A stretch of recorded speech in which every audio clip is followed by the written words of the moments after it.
Bab 971. Kamu harus memberi makan anak babi. Jadi begitu. Ji Qingyan tidak sepenuhnya mengerti, tetapi dia tetap merasa itu sangat ajaib. Kalau saja makanannya tidak siap, mungkin dia sudah berbaring di pintu gudang dan terus menonton beberapa saat. Saat itu pukul 8 malam, dan mereka hampir selesai makan. Lin Yi hendak pergi agar tidak mengganggu istirahat mereka. Namun, Ji Qingyan menyentuh Lin Yi beberapa kali di bawah meja. Apa itu? Bukankah kau bilang akan memberiku anak babi? Bisik Ji Qingyan di telinga Lin Yi. Ambilkan aku satu. Lin Yi tiba-tiba menyadari apa yang telah dilupakannya. Ini masalah kecil. Dia menatap Yao Meng. Kakak kedua, bisakah kau menjual salah satu anak babimu kepadaku? Hitung saja dengan harga pasar. Anda tidak perlu memberi saya diskon besar-besaran. Apa yang sedang kamu bicarakan, kata Yao Meng. Kamu sudah sangat membantuku. Aku bisa memberimu satu, tapi tidak sekarang. Kamu belum bisa mengambilnya. Tunggu sebulan. Setelah itu, kamu bisa pilih yang mana saja yang kamu suka. Hah, kenapa aku tidak bisa menerimanya sekarang? Mereka baru saja lahir dan masih minum susu, kata Yao Meng. Aku akan membantumu membesarkannya dulu. Nanti kalau mereka sudah cukup besar untuk dibawa pergi, kamu bisa datang dan mengambilnya. Ini akan menghemat banyak tenagamu. Ji Qingyan sedikit kesal. Ia ingin segera membawa anak babinya pergi. Ia merasa saat ini, anak-anak babi itu masih cantik dan lembut. Akan sangat menggemaskan membesarkan mereka. Harus ASI. Nggak bisa susu botol, tanya Ji Qingyan ragu-ragu.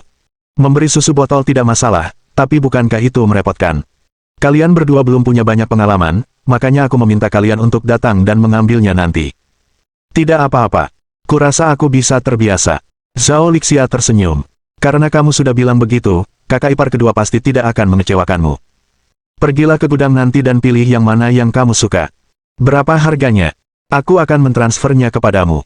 Jika kamu mencoba membayarku, aku tidak akan membiarkanmu mengambilnya. Ji Qingyan memutar bola matanya dan tidak berkata apa-apa.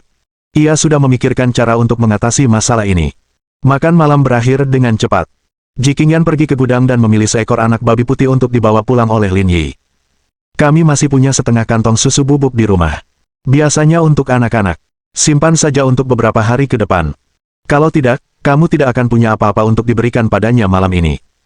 Zhao Lixia sangat murah hati. Ia tidak hanya memberikan setengah kantong susu bubuk kepada Ji Qingyan, tetapi juga sebotol susu. Kemudian, dia mengajari Ji Qingyan cara menggunakannya saat memberi makan. Terima kasih, kakak ipar kedua. Sebelum pergi, Ji Qingyan menggeledah tasnya. Ada sekitar 1000 yuan di dalamnya, dan ia menyerahkan semuanya kepada Zhao Lixia. Kakak ipar kedua, uangku terbatas. Akan kuberikan semuanya padamu. Jangan sungkan-sungkan padaku. Setelah melempar uang, Ji Qingyan segera menarik Lin Yi pergi, tidak memberi Zhao Lixia kesempatan untuk membantah. Orang kota seperti mereka sangat ingin tahu tentang apapun yang mereka lihat, kata Liu Chunli sambil tersenyum. Aku yakin dia akan membawa anak babi itu kembali kepadaku dalam waktu kurang dari 3 hari. Kurasa tidak akan lebih dari 3 hari. Dia mungkin harus membawanya kembali untukmu besok. Pada saat yang sama, mereka berdua kembali ke rumah masing-masing. Ji Qingyan meminta Lin Yi untuk membawa kandang itu ke dalam rumah. Dia bahkan dengan penuh perhatian membentangkan selimut kecil di dalamnya dan menyiapkan setengah botol susu bubuk untuk memberi makan anak babi itu. Lin Yi, dia benar-benar tahu cara makan sendiri. Itu naluri hewan. Itu normal. Jangan dibesar-besarkan. Ini pertama kalinya aku melihat ini. Ji Qingyan dengan antusias mengambil tugas memberi makan anak-anak babi dan tanpa lelah mengurusnya selama lebih dari 1 jam, tanpa merasa lelah sama sekali. Kring kring kring. Ponsel Lin Yi berdering. Ternyata panggilan video dari He Yuan Yuan. Lin Yi mengira wanita itu punya sesuatu untuk diceritakan kepadanya tentang pekerjaan, tetapi dia tidak menyangka akan mendengar tawa babinya saat dia menyalakan video itu. Bos, harus kuakui, aku sangat menghormatimu. Siapa sangka kau bisa membantu mengantarkan anak babi dan melakukannya dengan sangat terampil. Kau sungguh mengesankan. Lin Yi mengumpat dan menutup panggilan video, lalu bersiap untuk mandi. Sementara itu, Ji Qingyan tidak bergerak sambil terus mengambil gambar anak babi itu. Mengambil foto memang bagus, tetapi yang lebih parah lagi, dia malah mempercantik fotonya setelah diambil. Lin Yi menghela napas dalam hati. Ia benar-benar menemukan istri yang konyol. Antusiasme Ji Qingyan terhadap anak babi itu jauh melampaui imajinasi Lin Yi. Bahkan hingga lewat tengah malam, dia masih asyik bermain dengan anak babi itu. Jika Lin Yi tidak meneleponnya, dia mungkin tidak akan tidur. Pada pukul 2 pagi, Ji Qingyan yang sedang tidur nyenyak dibangunkan oleh Lin Yi Linglung. Dengan kualitas tidur Ji Qingyan, sungguh mengesankan bahwa Lin Yi bisa membangunkannya saat ini. Kenapa kau membangunkanku? Ini bahkan belum fajar, keluh Ji Qingyan sambil menggosok matanya. Anak babimu lapar. Waktunya memberi makan babi itu. Dengan rambut acak-acakan, Ji Qingyan bangun dengan linglung. Setelah beristirahat beberapa menit, ia pergi ke lobi untuk menyiapkan susu bubuk. Setelah lebih dari setengah jam, dia akhirnya selesai. Akhirnya aku bisa tidur. Aku ngantuk banget. Sambil bergumam pelan, Ji Qingyan merangkak di balik selimut. Tak sampai semenit kemudian, ia mendengar dengkuran halus. Namun, dia merasa seperti baru saja tertidur ketika dia terbangun lagi. Apa yang salah sekarang? Anak babimu lapar lagi. Waktunya bangun dan memberinya makan. Aku baru saja selesai memberinya makan. Kenapa dia lapar lagi? Kamu baru saja memberinya makan setelah jam 2. Sekarang sudah lewat jam 4 pagi, jadi waktunya memberinya makan lagi. Kok bisa? Aku cuma ketiduran. Kayaknya belum 5 menit. Lin Yi memegang ponselnya. Memang sudah lewat jam 4. Sebentar lagi fajar. Ji Qingyan mendongak dan melihat keluar. Ia menyadari langit memang cerah, bahkan ia bisa mendengar kokok ayam. Ji Qingyan duduk di tempat tidur dengan linglung. Ia hampir pingsan. Dia cepat lapar. Apa dia tidak bisa makan sendiri? Baru 24 jam dia lahir, dan kamu sudah membawanya pergi dari induknya. Tentu saja, kamu akan bertanggung jawab membesarkannya. Kamu benar. Ji Qingyan menarik napas dalam-dalam, mengenakan sandalnya, dan bangun dari tempat tidur untuk memberi makan anak babi itu susu. Anak babi yang ingin dibawanya pulang harus diberi makan sekalipun dia mati kelelahan. Sekitar 40 menit kemudian, Ji Qingyan kembali ke tempat tidurnya setelah memberi makan anak babi. Kamu masih mau tidur? Sudah lewat jam 5, kata Lin Yi. Aku mau tidur lagi. Jangan bangunin aku kalau kamu berangkat kerja. Aku akan pergi setelah bangun. Bagus. Petik 1. Tak lama kemudian, dengkuran keras pun terdengar, dan Ji Qingyan pun tertidur lagi. Dalam mimpinya, ia memimpikannya Lin Yi. Mereka berada di tempat yang sedang diperhatikan semua orang, dan cincin mawar berbentuk hati mengelilinginya. Ia memegang cincin berlian besar dan berlutut untuk melamarnya. Akan tetapi, saat dia hendak mengucapkan 3 kata itu, dia merasakan seseorang mendorongnya dari belakang. Lalu dia terbangun dari mimpinya. Kenapa kau membangunkanku? Ji Qingyan sedikit kesal. Sudah kubilang, aku akan pergi ke kantor setelah bangun. Aku tidak menyuruhmu bangun dan pergi bekerja. Ini sudah lewat jam 7. Kamu harus bangun dan memberi makan anak babi itu. Bab 972. Aku tidak bisa menjalani hidup ini lagi. Kenapa aku harus memberi makan anak babi itu lagi? Aku sudah memberinya makan 3 kali dalam 1 malam. Ji Qingyan merasa seperti menjadi gila. Dia menutupi kepalanya dengan selimut dan bersembunyi di bawahnya seperti burung puyuh. Kamu nggak bawa balik. Kamu harus tanggung jawab, aku nggak tanggung jawab lagi. Aku mau tidur. Lin Yi tidak punya pilihan selain bangun dari tempat tidur dan memberi makan anak babi itu. Tidak hanya itu, pada pukul 10, Lin Yi bangun dan memberinya makan lagi. Ji Qingyan, di sisi lain, tidur sampai tengah hari sebelum menguap dan bangun dengan malas.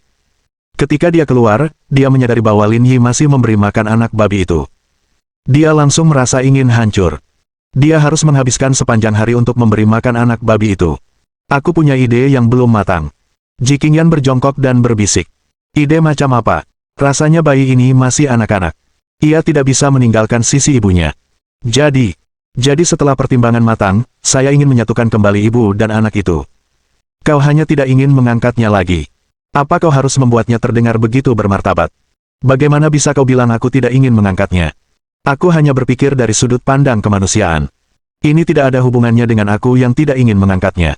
Baiklah, aku akan melakukan apa yang kau katakan. Aku akan mengirimkannya kembali nanti. Kalau begitu, kamu bisa bantu aku mengirimkannya ke sana. Aku masih ada pekerjaan, jadi aku harus kembali lagi nanti. Kamu sendiri yang membawanya kembali. Kenapa aku harus mengembalikannya? Tadi malam, aku janji akan mengurusnya. Baru semalam, dan aku sudah mengembalikannya. Memalukan sekali. Anda dapat memberitahu mereka tentang sudut pandang kemanusiaan Anda. Tapi mereka tidak mau mendengarkan. Mereka akan menertawakanku. Jadi, kamu ingin aku menderita penghinaan ini? Kita keluarga.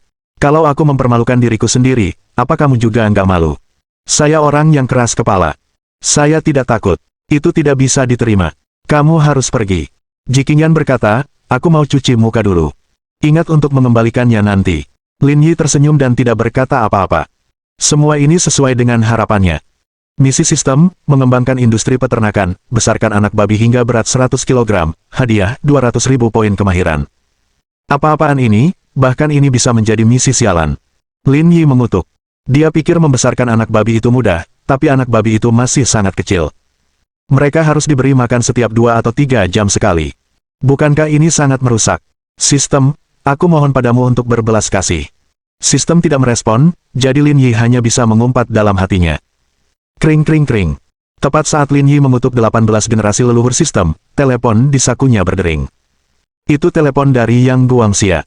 Apakah kamu sedang sibuk? Tanya Yang Guangxia sambil tersenyum. Jangan bahas itu. Aku sedang memelihara babi. Hah, kamu bahkan punya babi. Liang Ruoxu seharusnya memberitahumu tentang situasiku, kan? Kudengar kau punya sebidang tanah di desa kebahagiaan dan sebuah kolam ikan, kata Yang Guangxia, tapi aku tak menyangka kau akan mencoba membesarkan anak babi. Harga daging babi agak tinggi akhir-akhir ini.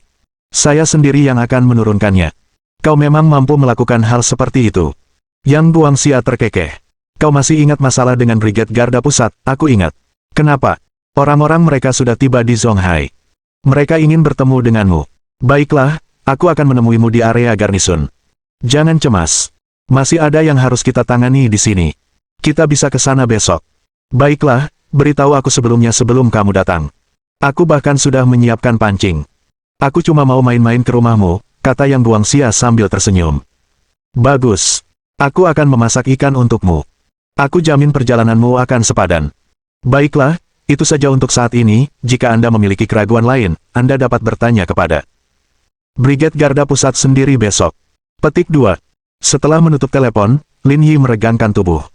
Dia tidak menantikan kedatangan Yang Guangxia, tetapi yang terutama ingin dia lakukan adalah bertemu dengan orang-orang dari Brigade Garda Pusat. 20 menit kemudian, Jikingyan selesai mencuci muka dan merias wajahnya. Setelah itu, ia kembali tampil bak wanita cantik perkotaan. Tak seorang pun menyangka bahwa ia bangun tadi malam untuk memberi makan anak babi itu. Apakah kamu ada acara hari ini? Tanya Jikingyan sambil memakai sepatunya. Apakah kamu ingin kembali ke Zonghai bersamaku? Seorang teman akan datang besok untuk memancing, aku harus bersiap, jadi aku tidak akan kembali. Kalau begitu, jangan lupa untuk mengirim anak babi itu kembali. Tapi jangan lupa tekankan bahwa kami mengembalikannya karena alasan kemanusiaan.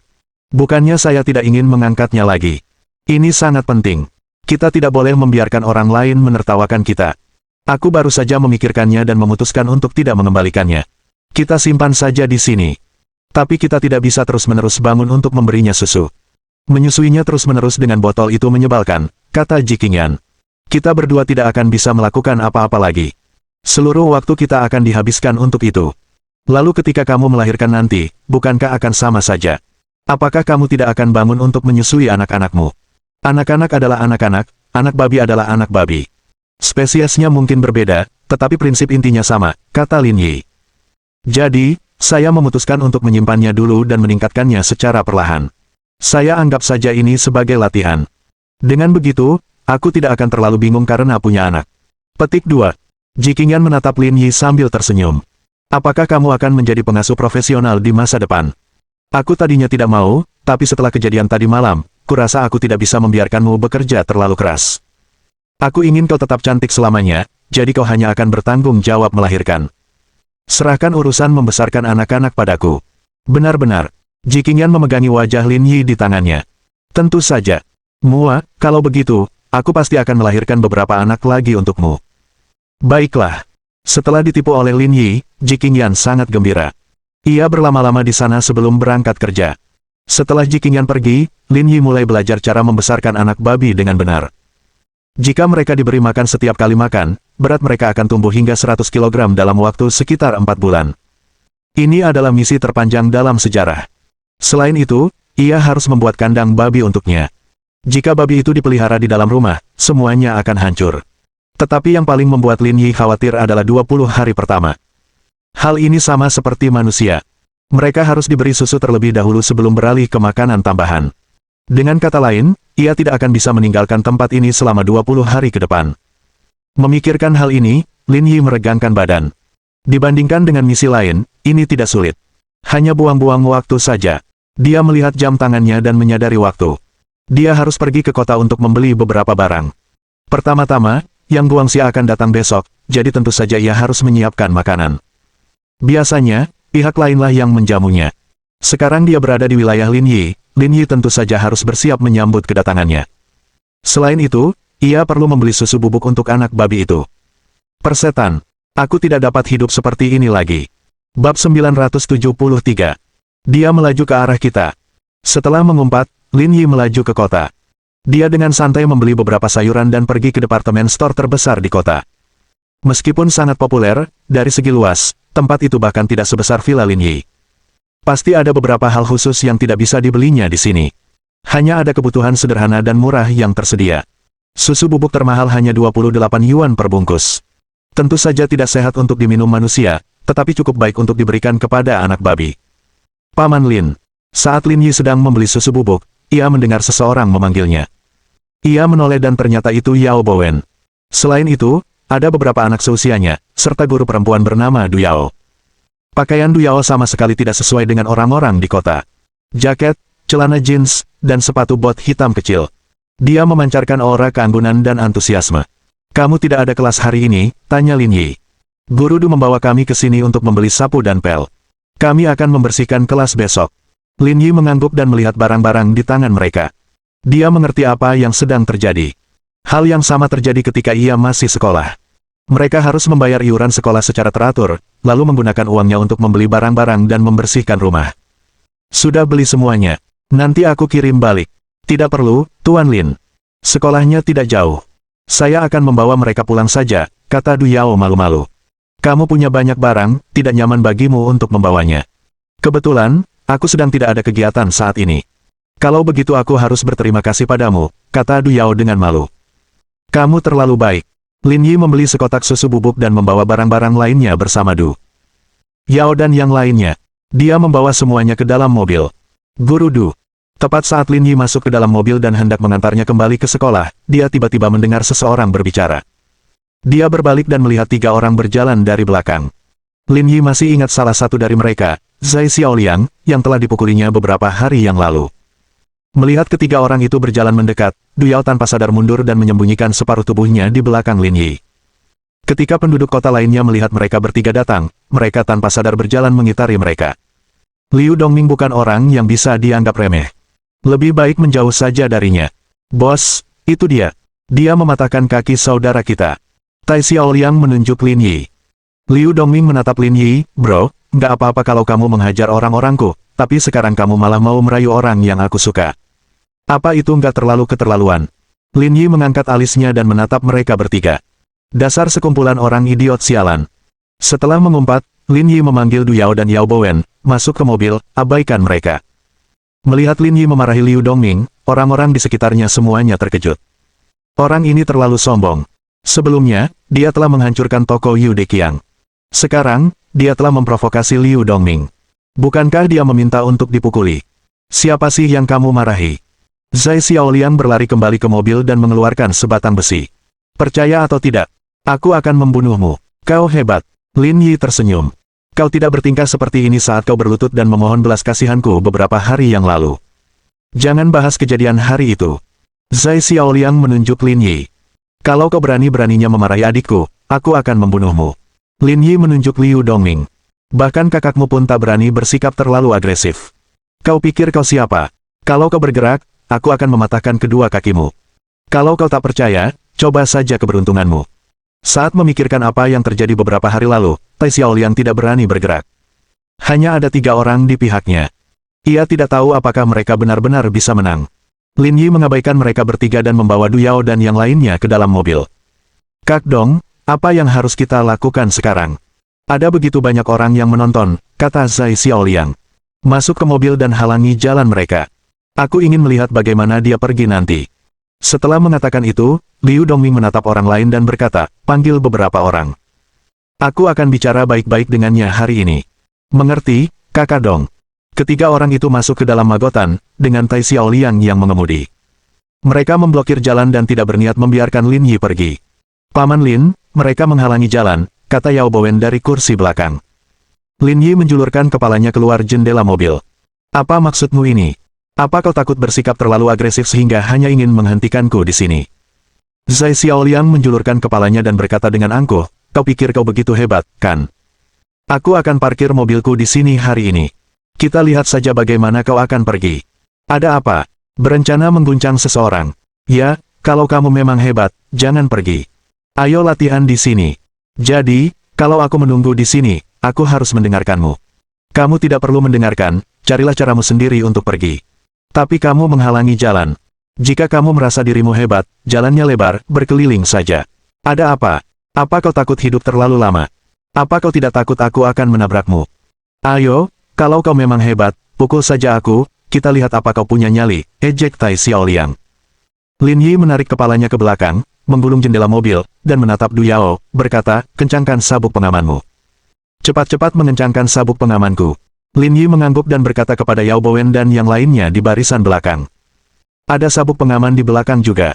Kalian juga pakai. Mengerti, Paman Lin. Du Yao mengenakan sabuk pengamannya dengan gugup. Firasat buruk muncul dalam hatinya. Sementara itu, mobil Liu Dongming masih terparkir di tengah jalan. Mereka tidak hanya menghentikan mobil Lin Yi, tetapi mobil-mobil lain di dekatnya juga diblokir.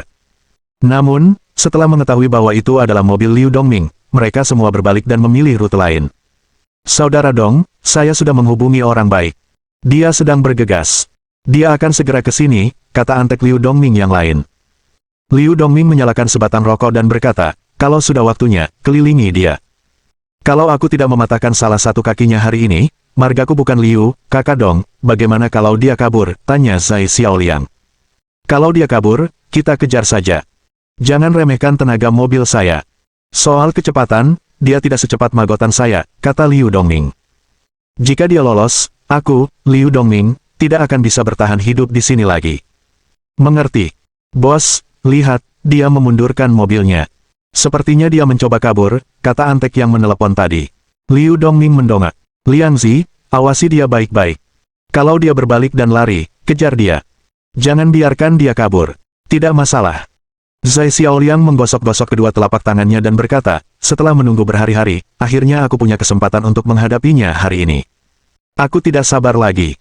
Liu Mingdong menjentikkan abu rokoknya, senyum meremehkan terlihat di wajahnya. Dia memprovokasi saya, Liu Dongming, dan bahkan menggoda wanita yang saya sukai.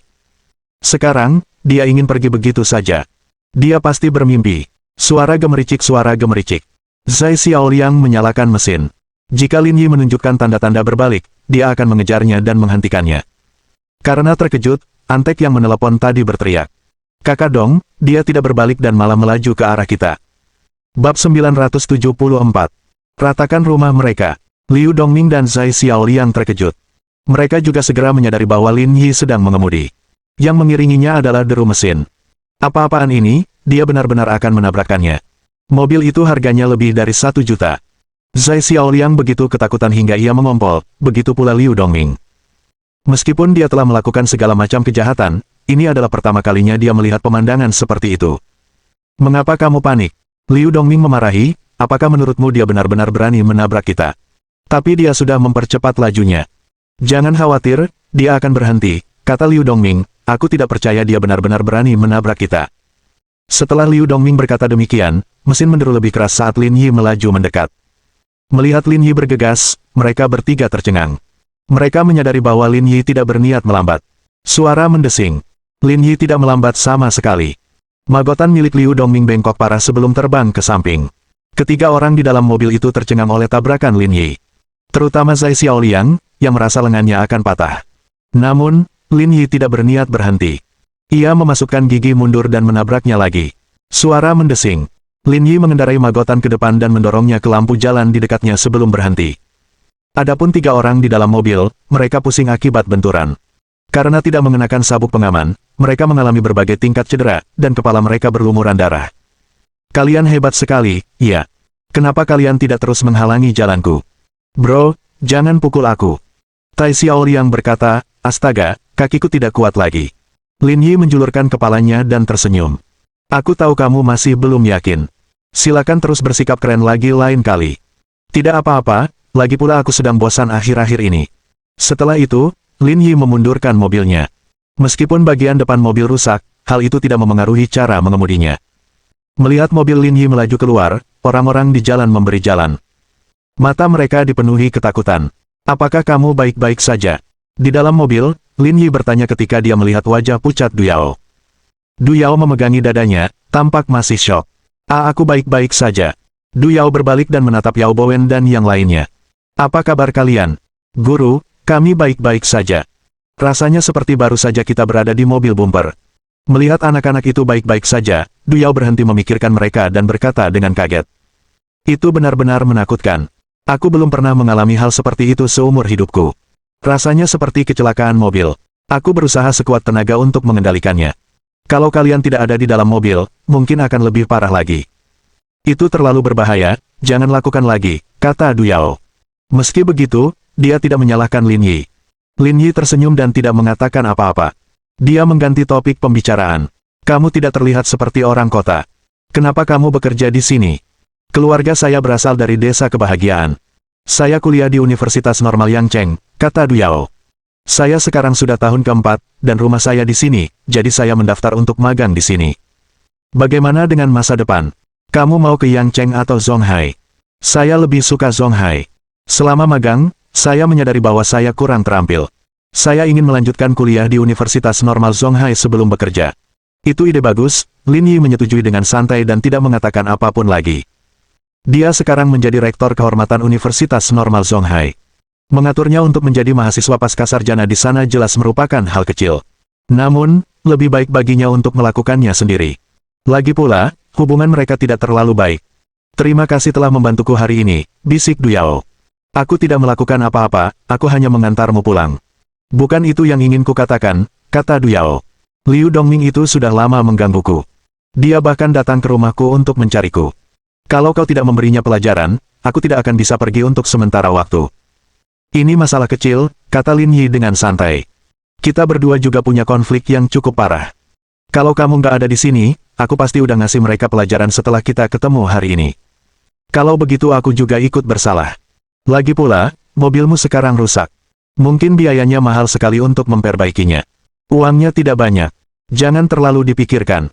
Karena toko serba ada itu tidak jauh dari sekolah, mereka tiba setelah bertukar beberapa kata saja. Lin Yi melaju ke sekolah dan parkir di pintu masuk lantai 2, bersiap membantu mereka menurunkan barang-barang. Pada saat ini, seorang guru laki-laki muda keluar dari pintu dan menyapa Du. Yao, kamu pulang cepat sekali, aku ingin menjemputmu.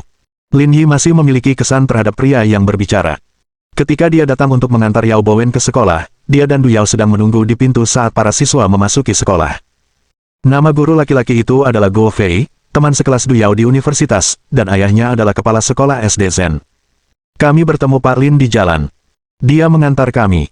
Guo Fei melirik Lin Yi, matanya dipenuhi permusuhan. Lalu, dia tersenyum dan berkata, lain kali kalau ada kejadian seperti ini, telepon saja aku. Lagi pula, lihat mobilnya. Bagian depan mobilnya sudah penyok. Tidak aman untuk dikendarai. Tidak perlu meneleponnya untuk minta bantuan. Itu bukan masalah besar, jadi aku tidak ingin merepotkanmu. Ini terutama karena Liu Dongming dan yang lainnya selalu datang untuk mencari masalah denganmu. Aku khawatir kamu pergi sendirian. Kalau ada apa-apa lain kali, hubungi aku. Tuan Guo, kami baru saja bertemu orang-orang jahat itu, kata Yao Bowen. Paman Lin mengusir mereka. Kau benar-benar bertemu mereka. Guo Fei berkata dengan marah, orang-orang ini benar-benar melanggar hukum. Aku akan memberitahu ayahku tentang ini ketika kita kembali dan memintanya untuk mencari seseorang untuk menangani mereka, tidak perlu. Ini bukan masalah besar, kata Du Yao. Pokoknya, sekarang sudah baik-baik saja. Baiklah, kalau aku bertemu mereka lagi, aku pasti akan memberi mereka pelajaran. Du Yao tidak berkata apa-apa lagi. Ia menginstruksikan Yao Bowen dan anak-anak lainnya untuk membawa semua perlengkapan kebersihan. Tuan Lin, terima kasih untuk hari ini, kata Du Yao. Kapan Anda ada waktu? Saya akan mentraktir Anda makan. Lin Yi tersenyum. Kota ini kecil. Sepertinya tidak banyak yang bisa dimakan. Lupakan saja. Bagaimana kalau kita makan di rumahku malam ini? Aku akan memasak babi panggang hari ini. Tidak perlu, tidak perlu. Kamu terlalu baik. Lin Yi berbalik dan kembali ke mobil. Kalian pergi dulu. Aku pergi dulu. Selamat tinggal, Tuan Lin. Du Yao melambaikan tangannya. Lin Yi mengangguk dan meninggalkan sekolah. Ketika dia sampai di departemen store, dia mendapati beberapa mobil terparkir di pinggir jalan. Mereka dipimpin oleh Liu Dongming dan yang lainnya. Ada noda darah kering di wajah mereka. Namun, Lin Yi mengabaikan mereka dan melajukan mobil melewati mereka. Sementara itu, Liu Dongming dan yang lainnya tidak berani mengatakan apa-apa. Saudara Dong, kita tidak bisa membiarkan masalah hari ini begitu saja. Jika kita tidak bertindak sekarang, kita akan menjadi bahan tertawaan seluruh kota, kata salah satu bawahan Liu Dongming. Sialan, hubungi aku dengan forklift dan ekskavator. Aku akan meratakan seluruh rumah mereka. Bab 975. Hal buruk apa yang dapat kulakukan terhadap babi? Lin Yi menyetir pulang. Namun, sebelum ia sempat memasukkan barang-barang yang dibelinya ke dalam kulkas, ia mendengar anak babi itu melolong. Bajingan! Lin Yi mengumpat, kamu cepat sekali lapar. Oing oing oing. Oing oing oing. Jangan teriak-teriak. Aku akan membuatkanmu susu bubuk sekarang. Lin Yi merasa seperti bahan tertawaan. Dia seorang miliarder, namun dia malah memberi makan babi di sini.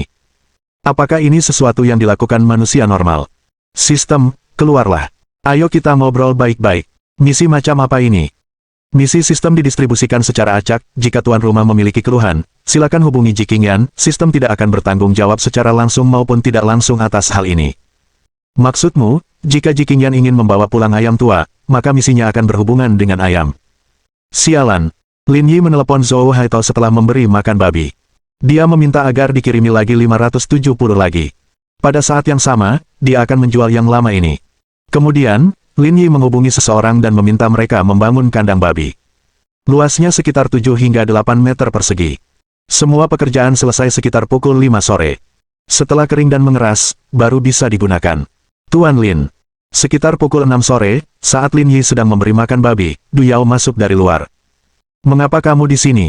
Kudengar dari Bowen kamu tinggal sendirian di sini, jadi aku datang untuk memberimu sesuatu. Kamu belum makan malam, kan? Aku sibuk dengan orang ini, jadi aku tidak punya waktu untuk makan. Lin Yi menunjuk babi itu. Kenapa kamu membawanya di usia semuda itu? Kamu harus menunggu setidaknya sebulan. Kalau tidak, akan sangat merepotkan. Jangan bahas itu. Kalau kamu terus-terusan mengingatkanku, aku bakal nangis. Oing oing oing. Berhenti teriak-teriak. Aku akan memberimu makan sampai beratmu 100 kg, lalu makan dagingmu. Hidupmu sudah dalam hitungan mundur. Biar aku saja. Kamu makan dulu, atau piringnya akan dingin. Kalau begitu, aku tidak akan bersikap formal padamu.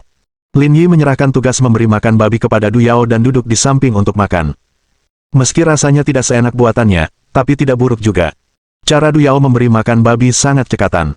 Dia pasti pernah melakukan pekerjaan seperti ini saat di rumah. Semua itu selesai dalam waktu kurang dari 20 menit. Tuan Lin, Anda tampaknya tidak kekurangan uang, mengapa Anda datang ke sini? Desa kebahagiaan. Apakah ini untuk investasi? Ini bukan untuk investasi. Aku di sini untuk menikmati suasana pedesaan, kata Lin Yi sambil makan. Juga, jangan panggil aku Tuan Lin. Kau memperlakukanku seperti orang luar. Kalau tidak keberatan, panggil saja aku Saudara Lin. Du Yao terkekeh. Kalau begitu, desa kebahagiaan kita lumayan. Aku tidak berani berkomentar lebih lanjut, setidaknya udaranya segar. Lagi pula, kalian bisa menikmati sayuran hijau murni. Kalian pasti tidak akan bisa makan ini di Zonghai. Itu benar. Petik 1. Dalam beberapa menit, Lin Yi menghabiskan makanannya dan bersiap untuk mencuci mangkuk dan mengembalikannya ke Du Yao. Namun, dia menghentikannya. Kak Lin, kamu nggak usah cuci piring. Aku yang ambilin. Itu memalukan. Kita semua tinggal di desa yang sama. Sudah sepantasnya kita saling membantu. Lagi pula, kamu sudah sangat membantuku hari ini. Ibuku akan memarahiku saat kita kembali jika aku membiarkanmu mencuci piring sendiri. Petik 2. Kalau begitu aku tidak akan sok. Lin Yi tersenyum. Du Yao mengambil mangkuk dan berbalik untuk melihat babi kecil di dalam kandang. Dia ingin tinggal sedikit lebih lama, tetapi tidak ada alasan yang tepat, jadi dia hanya bisa pergi seperti ini. Namun, tepat ketika ia sampai di pintu masuk, ia melihat sebuah mobil Civic putih berhenti di luar. Segera setelah itu, Guo Fei keluar dari mobil dan berjalan di depan Du Yao. Yao Yao, kenapa kamu ada di sini? Kakak Lin membantu saya siang tadi. Dia tinggal sendirian di sini. Saya di sini untuk membawakannya makanan. Ekspresi Guo Fei agak buruk. Bukankah aku sudah bilang tadi? Liu Dongming dan yang lainnya sangat berbahaya. Hubungi aku jika kau butuh sesuatu. Aku akan menemanimu. Tidak perlu. Rumahku tidak jauh dari sini. Tidak perlu mengirimku berkeliling. Itu terutama karena Liu Dongming dan gengnya sulit dipahami dan tidak masuk akal. Kau pasti akan menderita jika bertemu dengannya, kata Guo Fei. Tapi aku berbeda. Ayahku adalah kepala sekolah dasar di kota ini. Dia bukan hanya sosok yang dihormati di kota ini, tetapi juga kenal banyak orang di daerah ini. Dengan aku di sini, dia tidak akan berani berbuat apapun padamu. Du Yao menggigit bibirnya. Kalau begitu, aku akan meneleponmu lain kali aku datang mengantarkan makanan untuk saudara Lin. Lin Yi. Satu kata, mutlak. Guo Fei bersikap seolah-olah dia tidak mendengar apapun dan membuka pintu mobil. Ayo pergi. Masuk mobil dulu. Aku akan mengantarmu pulang. Kalau kamu bebas nanti, aku akan mengajakmu berkeliling. Ayo kita nonton film. Tidak perlu. Aku masih harus belajar lagi nanti. Baiklah, aku akan mengantarmu kembali dulu. Tidak perlu, karena sudah dekat. Kamu bisa kembali dulu. Du Yao mengabaikan Guo Fei dan berjalan di sepanjang jalan setapak di belakang rumah Lin Yi. Karena jalannya sangat sempit dan kondisi jalan tidak bagus, mobil Guo Fei tidak bisa masuk. Melihat punggung Du Yao yang keras kepala, Lin Yi tersenyum. Gadis ini cukup menarik. Setelah keduanya pergi, Lin Yi mengunci pintu halaman. Lin kecil. Lin Yi hendak kembali ketika dia mendengar Liu Chunli memanggilnya dari sebelah. Cuaca semakin panas. Kamu harus menyiram kebun dengan benar. Jika tidak, bibitnya akan tumbuh lambat. Petik 2. Baik, kakak ipar, kata Lin Yi. Kalau kamu nggak ngingetin aku pasti udah lupa. Kayaknya udah waktunya nyiram rumah kaca nih. Tidak perlu merawat rumah kaca, kata Liu Chunli. Buah berbeda dengan sayur. Jangan terlalu sering menyiramnya. Kalau terlalu banyak air, buahnya jadi kurang manis. Itu masuk akal. Petik 1. Berdiri di halaman, Lin Yi mengobrol dengan Liu Chunli sebentar. Meskipun tanaman tampak tidak mencolok, sebenarnya ada banyak pengetahuan untuk menanamnya dengan benar. Itu bisa dianggap sebagai pekerjaan teknis. Setelah mengobrol, Lin Yi mengambil selang air dan menyiram kebun sayur sebentar. Kemudian, ia mengeluarkan kandang babi dan membilasnya untuk menghindari bau. Setelah selesai, Lin Yi meregangkan badan dan bersiap bermain dengan Sugar. Sudah lama ia tidak bermain dengannya. Namun, sebelum dia sempat berbaring, dia mendengar suara babi menggaruk kandang. Ham ham ham. Sialan. Apa kau mencoba membuatku lelah sampai mati? Oing, oing, oing. Sialan. Lin Yi mengumpat. Tunggu saja. Kalau beratmu mencapai 100 kg, aku akan mencabik-cabikmu seperti bebek panggang dan memotong-motongmu. Meskipun dia mengumpat, dia tetap harus memberi makan babi itu. Lagi pula, ia harus memberinya makan dengan baik. Jika ia kurus karena kelaparan, misinya bisa saja gagal. Dengung-dengung-dengung. Tepat saat Lin Yi selesai menyiapkan susu bubuk dan hendak memberikannya kepada babi, Jiqingyan mengiriminya permintaan video WeChat. Namun, Lin Yi sedang sibuk memberi makan babi itu dan tidak mengangkatnya. Ia pun menolaknya dengan santai. Segera, Jiqingyan menelepon. Lin Yi tidak punya pilihan selain mengangkat telepon. Katakan padaku, apa yang kau lakukan? Apa kau melakukan sesuatu yang buruk di belakangku? Lin Yi terdiam. Saya sedang memberi makan anak babi itu, hal buruk apa yang mungkin saya lakukan dengannya? Bab 976. Apakah ada yang salah dengan kepalanya? Jiqingyan tidak dapat menahan tawa terbahak-bahak. Kalau begitu, beri makan babinya dulu. Beri dia lebih banyak makanan. Kirimkan aku videonya kalau sudah selesai. Baiklah, kita bicara nanti, X. Setelah mengakhiri panggilan dengan Jiqingyan, Lin Yi mulai memberi makan anak babi itu. Namun, setelah memberinya makan beberapa saat, ia menyadari ada yang tidak beres. Berdasarkan pengalaman sebelumnya, setelah ia makan sesuatu, ia akan berhenti menjerit. Tetapi sekarang ketika hampir selesai makan, Lin Yi merasa ada sesuatu yang salah. Sambil meletakkan botol susu, Lin Yi menggendong anak babi itu keluar. Kakak ketiga, kakak ipar ketiga. Tidak lama kemudian, Yao Bing dan Liu Chunli keluar dengan pakaian mereka. Apa yang telah terjadi? Aku merasa ada yang salah dengan babi ini. Dia sudah diberi makan, tapi masih saja merengek. Bawalah kemari agar aku bisa melihatnya, kata Liu Chunli sambil berjalan ke arah tembok. Lin Yi menyerahkan anak babi itu. Pasangan itu melihat sekeliling. Kamu membesarkannya di rumah. Secara logika, seharusnya tidak ada yang salah dengan itu, gumam Liu Chunli. Apalagi yang kamu lakukan selain memberinya makan? Baru saja, setelah aku menyiram kebun sayur dan menyiramnya. Intinya begitu. Dia masuk angin, kata Yao Bin dengan yakin. Apa-apaan ini? Dia masuk angin. Benda ini seperti manusia. Kalau disiram air dingin, pasti masuk angin, kata Yao Bin. Kamu bisa nyetir mobil. Aku akan menemanimu ke kota untuk beli obat.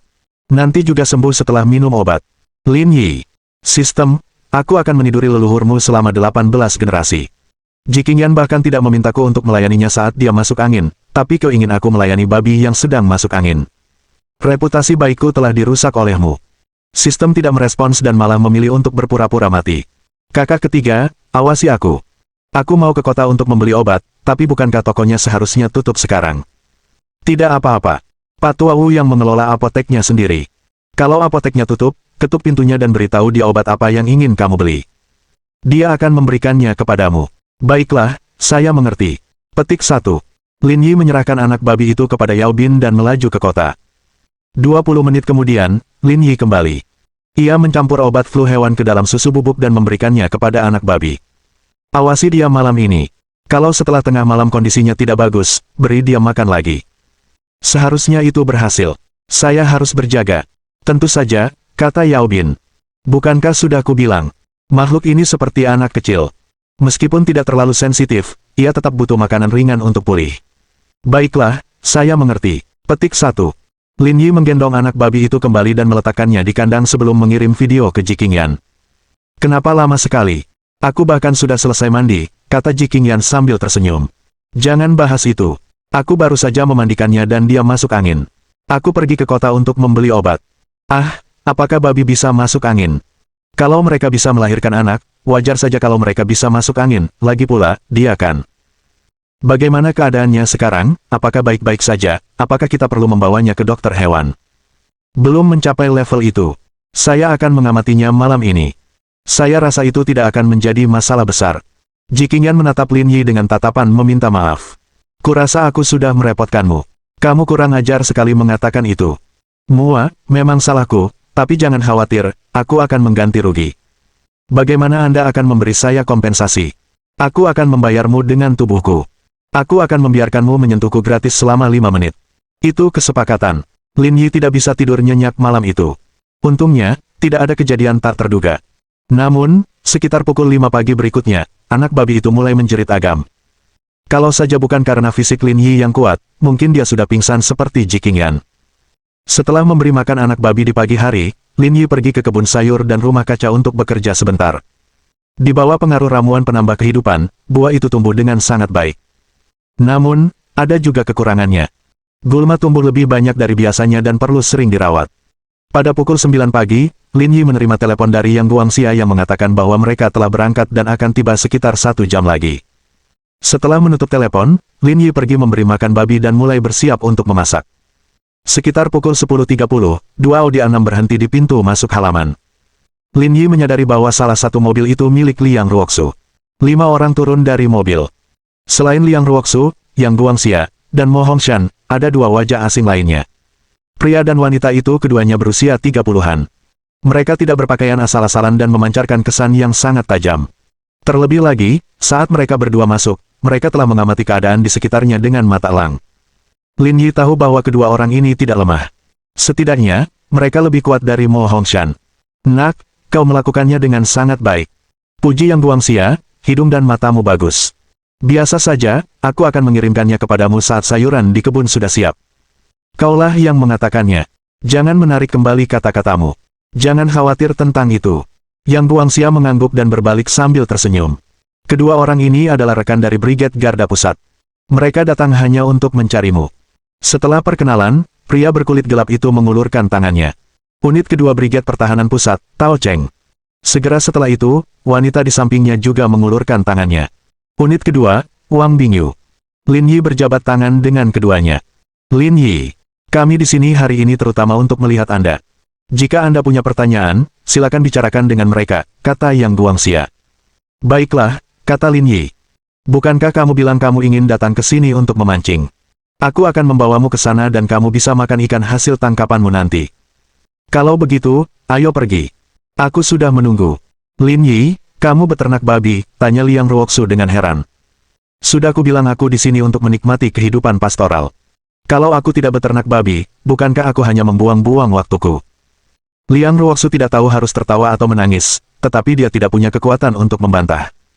Ini sangat mirip dengan gaya Lin Yi. Aku tidak terkejut kamu melakukan ini.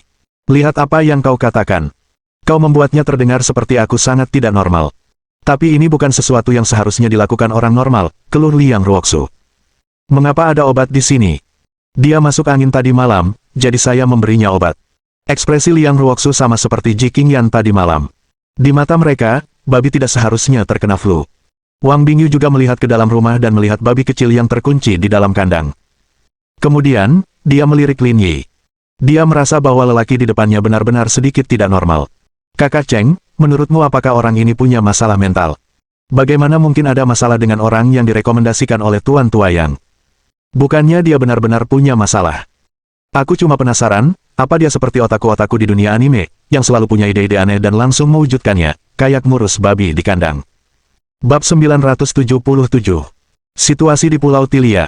Kau tidak boleh berkata begitu. Orang berkuasa selalu punya pemikiran khusus. Tao Cheng mencoba membela Lin Yi. Ini hanya masalah kepentingan pribadi. Kita tidak berhak berkomentar apapun. Wang Bingyu tetap diam, tetapi ia menoleh dan melirik anak babi di dalam rumah dan botol di sebelahnya. Ia merasa seperti telah terputus dari masyarakat. Saya sangat penasaran. Bagaimana orang seperti itu belajar mengerahkan kekuatan dalam dantiannya? Mungkin dia jenius. Jangan terlalu dipikirkan. Kita bicara dulu dengannya dan lihat situasinya. Ayo pergi memancing. Atas panggilan Yang Guangxia, kelompok itu bersiap untuk pergi memancing sebentar sebelum kembali untuk makan malam. Apa yang kau lakukan? Apa kau akan memancing dengan ini? Liang Ruoxu menunjuk anak babi di pelukan Lin Yi. Baru lahir beberapa hari yang lalu. Dia masih harus minum susu. Kalau tidak, dia akan menangis di rumah. Wang Bingyu. Lin Yi menggendong anak babi itu ke dalam mobil dan kemudian melajukannya ke kolam ikan. Mo Hongshan menemukan tempat yang relatif datar dan membantu Yang Guangxia menyiapkan alat pancing. Liang Ruoxu duduk di sampingnya sambil menyiapkan umpan hidup. Dalam hal bermain kartu, tidak ada seorang pun yang dapat menandingi Yang Guangxia. Lin Yi, di sisi lain, duduk di samping Tao Cheng dan Wang Bingyu dengan babi di lengannya. Butuh waktu beberapa saat bagi mereka berdua untuk terbiasa dengan hal ini. Tuan Lin, Anda seharusnya sudah mendengar banyak tentang kelompok kami dari Tuan Yang. Kami datang ke sini kali ini terutama untuk menanyakan situasi Anda. Kami harap kita bisa berbicara jujur, kata Tao Cheng sopan. Lin Yi mengangguk. Kalau ada yang ingin kau tanyakan, katakan saja. Kami ingin tahu siapa yang mengajarimu seni bela diri ini. Saya belajar sendiri. Kamu tidak perlu khawatir tentang itu. Saya tidak ada hubungannya dengan siapapun. Dengan kata lain, identitas saya sangat bersih, kata Lin Yi. Lagi pula, aku tumbuh besar di panti asuhan. Sulit bagiku untuk makan sendiri waktu kecil. Bagaimana mungkin aku punya waktu dan suasana hati untuk mempelajari hal-hal ini dari orang lain? Perkataan Lin Yi membuat Tao Cheng tercengang. Tidak ada lagi yang perlu ditanyakan tentang topik ini. Sekarang, kami bermaksud mengundang Anda ke Brigade Garda Pusat untuk latihan percobaan. Seharusnya tidak ada masalah dalam hal ini, kan?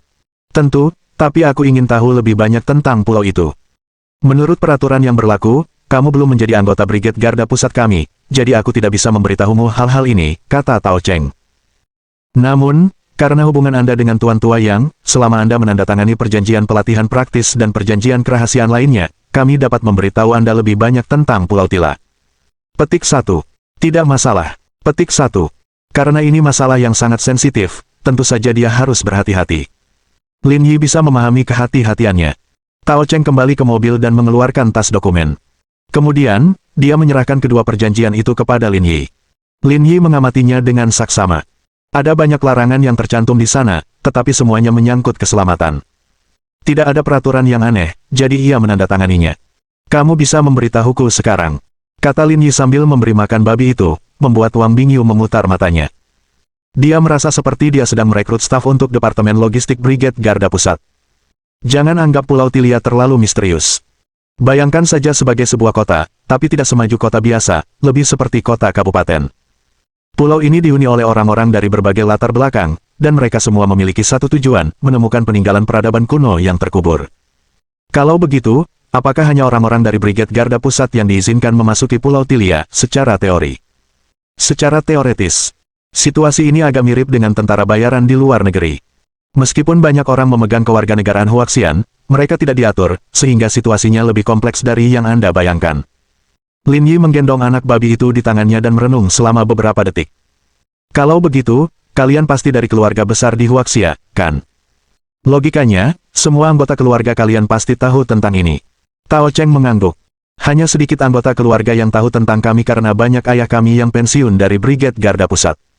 Kami mewarisi jabatan mereka. Menurut apa yang kamu katakan, sebenarnya banyak orang yang tahu tentang ini, tapi mereka merahasiakannya. Kau bisa mengatakannya seperti itu, kata Tao Cheng. Lebih lanjut, penggalian reruntuhan telah mencapai tahap akhir.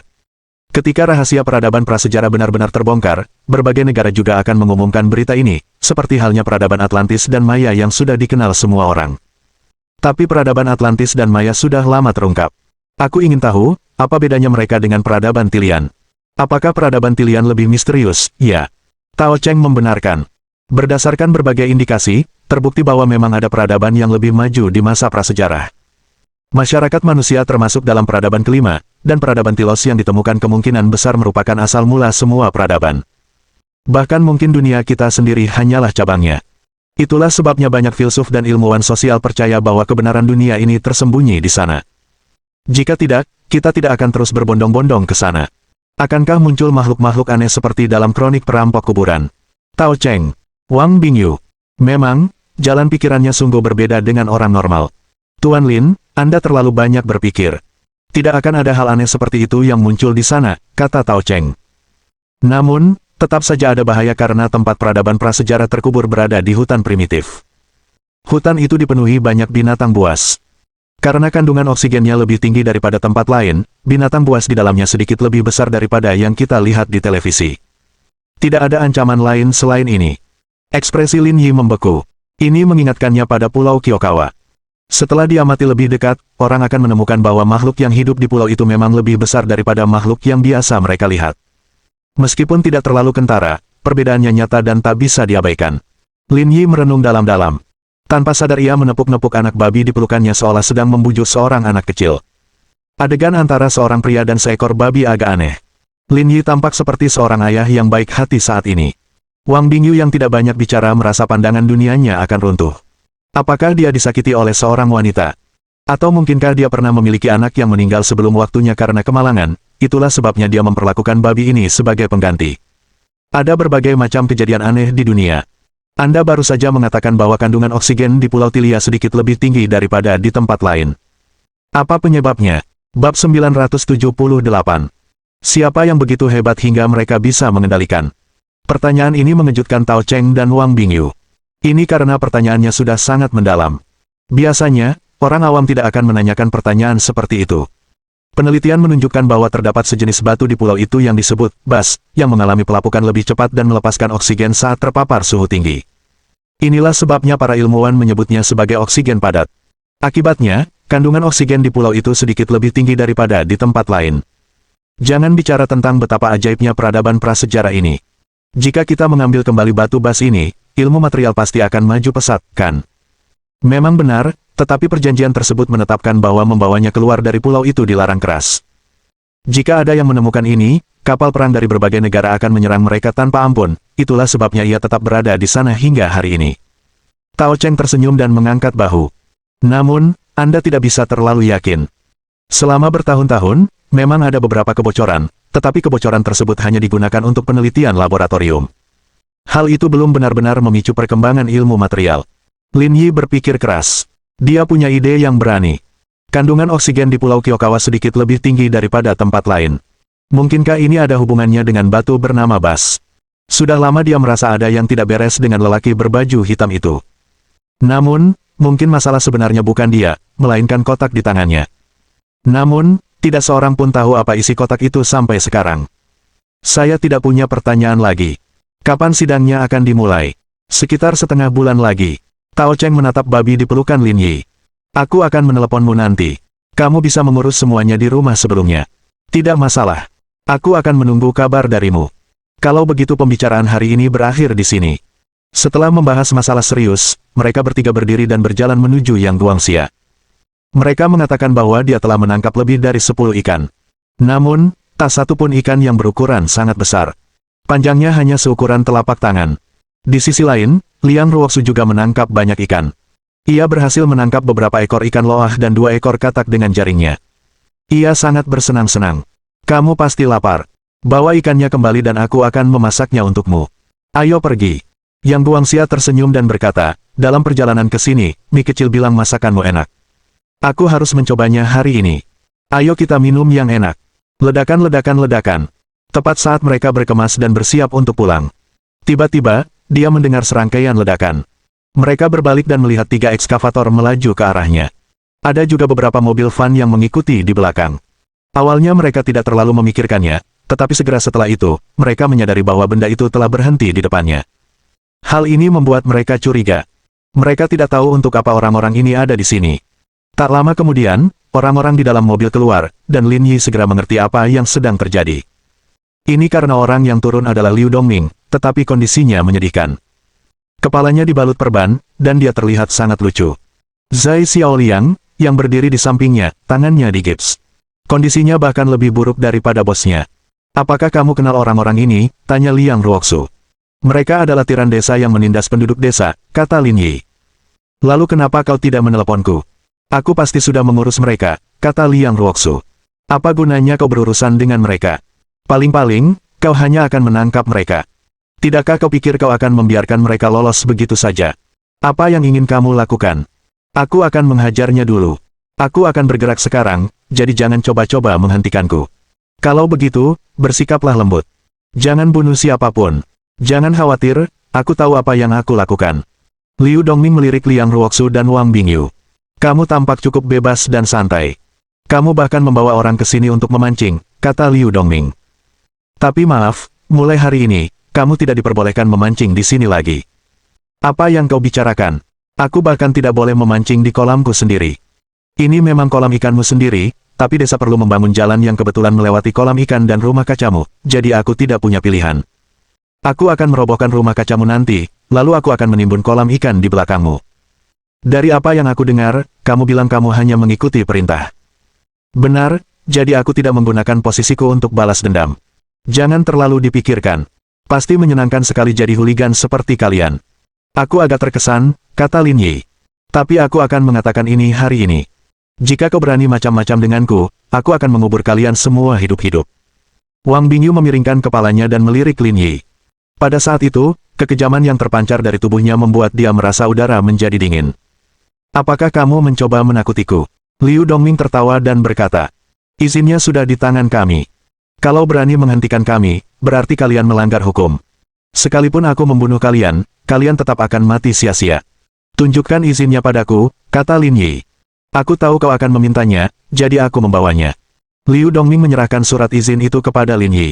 Lihatlah. Semuanya ada di sini. Lagi pula, percayalah, membangun jalan berbeda dengan membangun rumah. Kalau kau berani menghentikanku, kau harus bertanggung jawab secara pidana.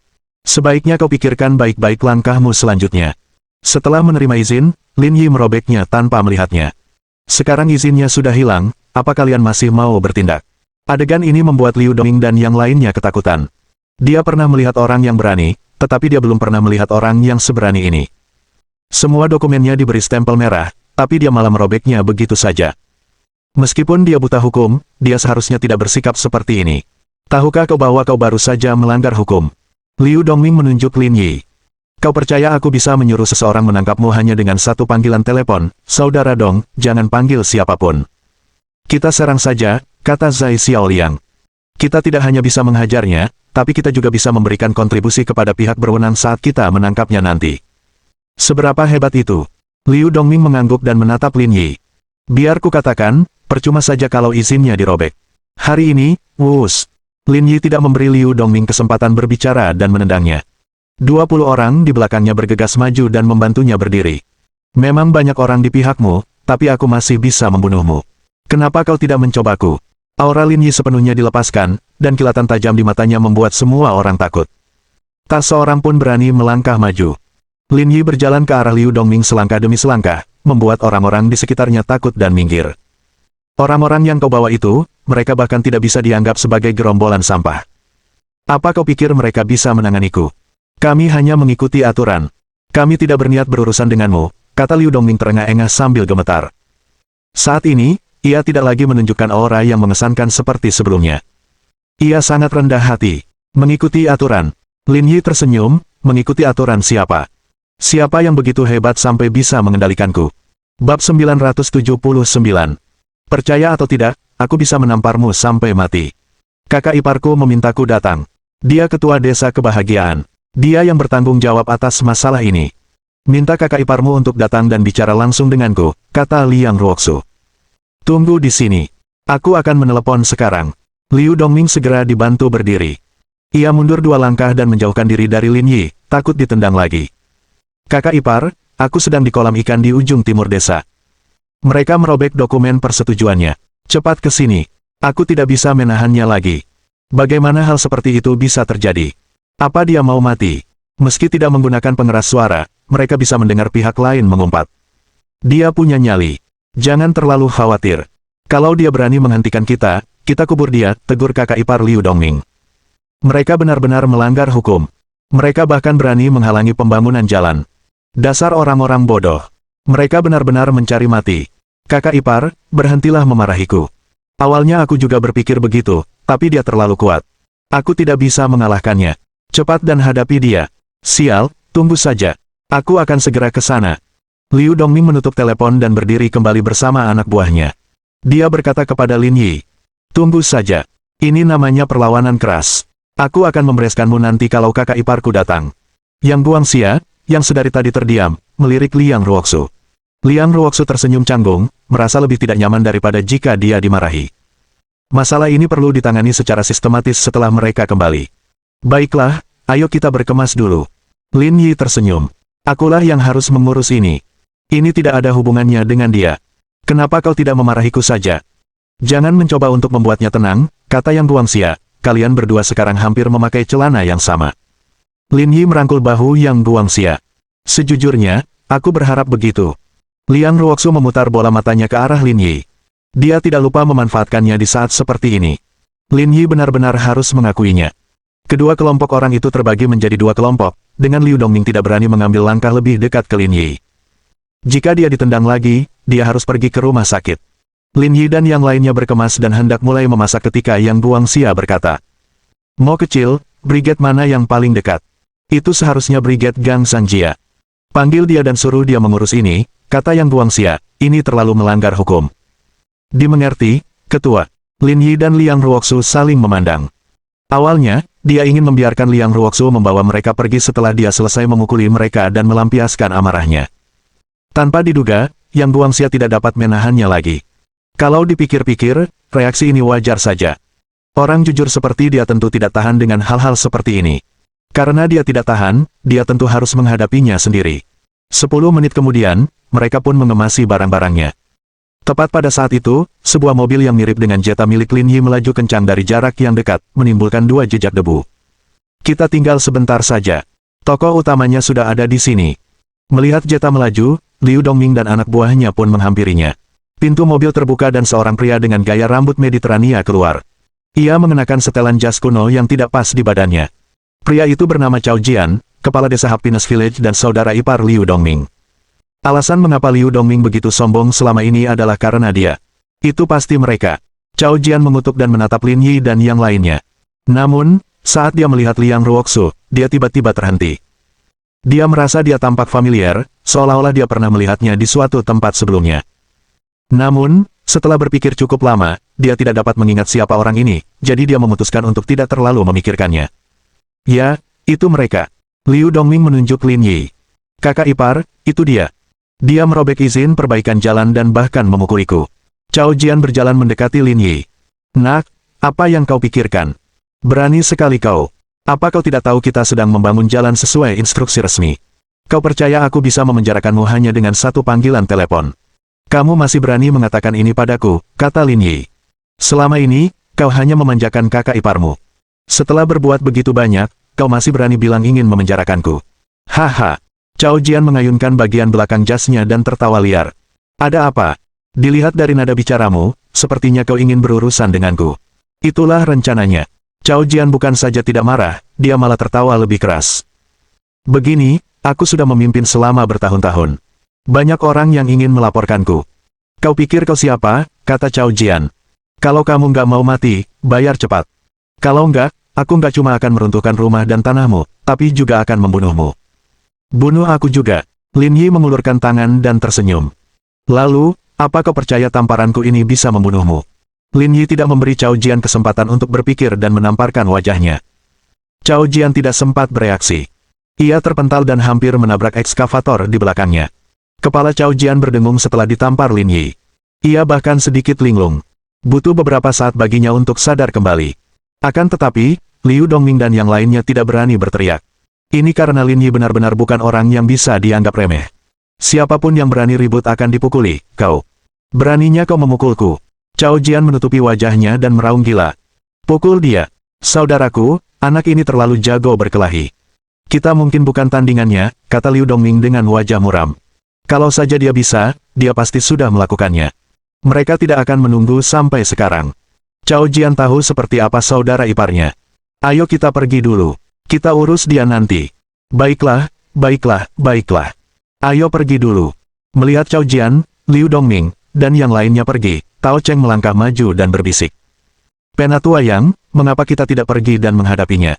Tidak perlu, sela Lin Yi. Mereka akan kembali. Tidak perlu mengejar mereka.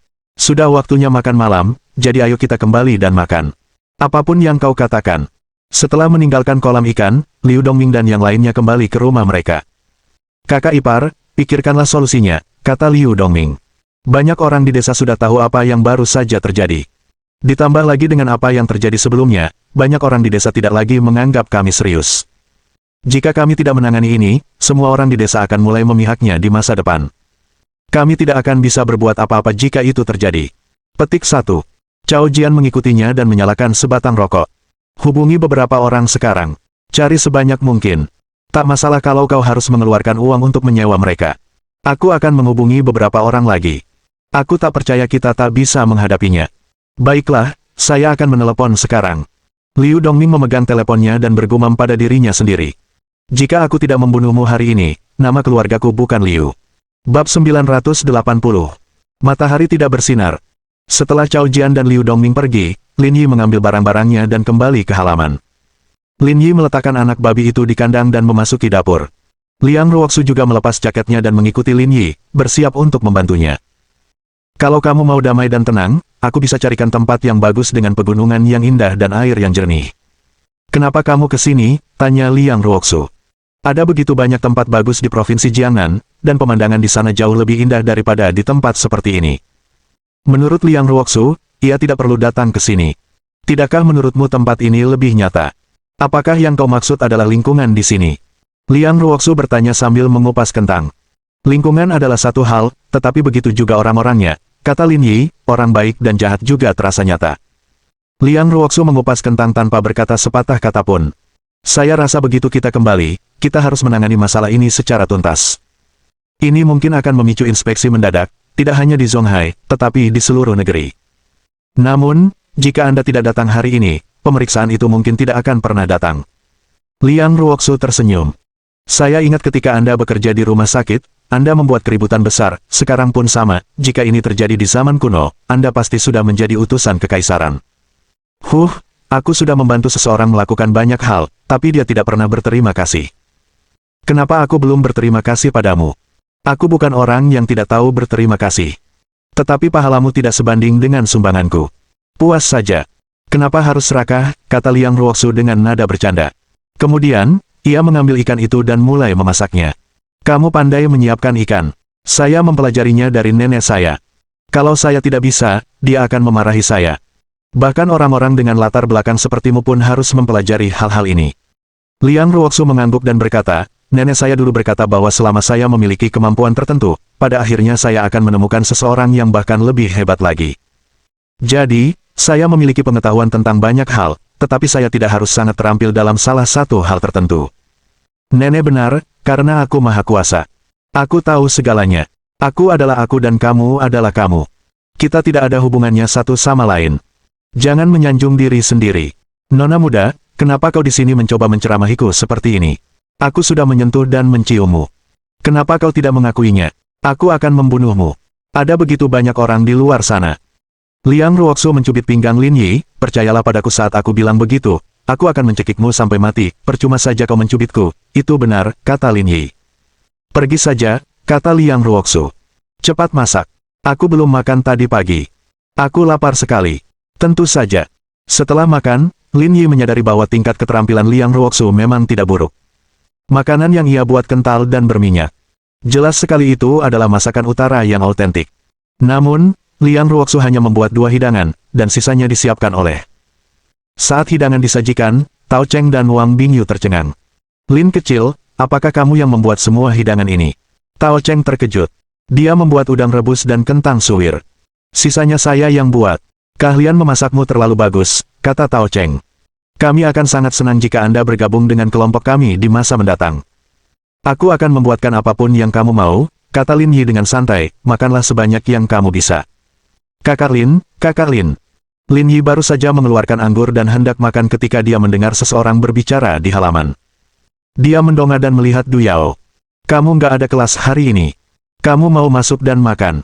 Kakak Lin, berhenti makan dulu, kata Du Yao terengah-engah. Waktu aku pulang tadi, aku melihat banyak orang berkumpul di rumah Liu Dongming. Setidaknya ada 50 orang. Beberapa bahkan memegang sabit. Sungguh menakutkan. Lalu aku pulang. Ayahku bilang kau baru saja berkelahi dengan mereka. Kurasa dia pasti mengumpulkan semua orang ini untuk membalas dendam padamu, kata Du Yao. Jangan terus makan, kamu harus pergi. Aku baik-baik saja, kata Lin Yi, tidak banyak orang di sana. Tapi dia saudara ipar Cao Jian. Aku bahkan tidak takut pada kakak ipar Hades. Lin Yi tersenyum. Karena kamu sudah di sini, masuklah dan makanlah. Sebelum Du Yao selesai berbicara, Lin Yi melihat orang lain telah tiba. Ada apa denganmu? Tanya Du Yao. Aku di sini untuk memintamu kembali, kata Guo Fei. Semua orang di desa kebahagiaan sudah tahu ini. Kalau kamu tidak pergi sekarang, semuanya akan terlambat. Aku di sini untuk menyuruh saudara Lin pergi. Guo Fei melihat ke dalam rumah. Lihatlah situasi saat ini. Apakah mereka terlihat berniat pergi? Biar ku beritahu, dia tidak hanya memukul Liu Dongming, tetapi juga menamparkan Cao Jian. Apakah menurutmu mereka akan membiarkannya pergi sekarang? Setelah mengetahui bahwa Cao Jian juga dipukuli, Du Yao terkejut. Kalau cuma Liu Dongming, masalahnya mungkin gak bakal seserius ini. Tapi, dia malah menghajar Cao Jian juga. Pasti bakal repot banget. Kakak Lin, kamu terlalu impulsif, kata Du Yao cemas. Tidak apa-apa. Lin Yi menepuk bahu Du Yao. Aku akan mengurus ini setelah makan malam. Kembalilah bersamanya dulu. Tidak ada tapi, kata Lin Yi, jangan khawatir, semuanya baik-baik saja. Karena Lin Yi sudah mengatakan ini, Du Yao tidak bisa berkata apa-apa lagi. Ia hanya bisa menjawab dengan kesal. Kalau begitu aku akan pergi sekarang. Petik 1. Pergi. Lin Yi tampak lega. Tidak apa-apa. Du Yao dengan enggan pergi bersama Guo Fei sementara Lin Yi kembali ke meja makan. Yang Guangxia tersenyum dan berkata, Nak, kamu cukup populer. Bahkan ada yang memperingatkanmu untuk kabur setelah sesuatu terjadi. Selalu seperti ini. Kemanapun dia pergi, para wanita di sekitarnya tak henti-hentinya berbondong-bondong ke sisinya, kata Liang Ruoxu. Aku juga putus asa. Aku sudah lari jauh-jauh ke sini, tapi tetap saja aku tak menemukan kedamaian. Hidupku terlalu sulit. Cukup dengan tindakan seperti orang suci, gumam Liang Ruoxu. Jangan bicarakan itu. Ayo makan dulu, kata Lin Yi sambil memegang gelas anggurnya. Minumlah sedikit. Nak, toleransi alkoholmu bagus banget. Kamu sudah minum 2 gelas, tapi kamu masih bertingkah seolah tidak terjadi apa-apa. Mereka berdua bersulang dan menyesap minuman mereka. Setelah minum, Yang Guangxia menatap Mo Hongshan dan berkata, kapan orang-orang kita akan tiba? Mo Hongshan melirik arlojinya dan berkata, mereka seharusnya segera tiba. Itu tidak perlu. Kenapa kau mengerahkan begitu banyak orang untuk masalah sekecil ini? Aku bisa menanganinya sendiri. Saya sudah muak dengan masalah-masalah ini. Orang-orang seperti mereka seharusnya ditangani langsung melalui sistem politik dan hukum. Orang-orang ini telah melakukan banyak hal buruk selama bertahun-tahun. Saya hanya ingin mencari keadilan bagi orang-orang yang mereka bully. Saya mengerti apa yang Anda pikirkan, tetapi tidak tepat bagi Anda untuk bertindak sendiri. Hukum adalah satu-satunya cara untuk menyelesaikan masalah ini. Lin Yi menyesap anggurnya, mengambil sepiring makanan dingin, dan memasukkannya ke dalam mulut. Ia mengunyahnya dengan hati-hati dan berkata, tapi ada tempat-tempat yang tidak bisa dijangkau sinar matahari, seperti hukum. Mohon dukungan dari omom ante-ante sekalian, buat subscribe atau sharekan novel Mimin ke Facebook kalian, agar channel Mimin bisa terus berkembang. Dengan begitu, Mimin bisa lebih semangat untuk up novel seru lain ke depannya. Buat teman-teman yang sudah subscribe dan sharekan novel Mimin, Mimin ucapkan terima kasih sebanyak-banyaknya.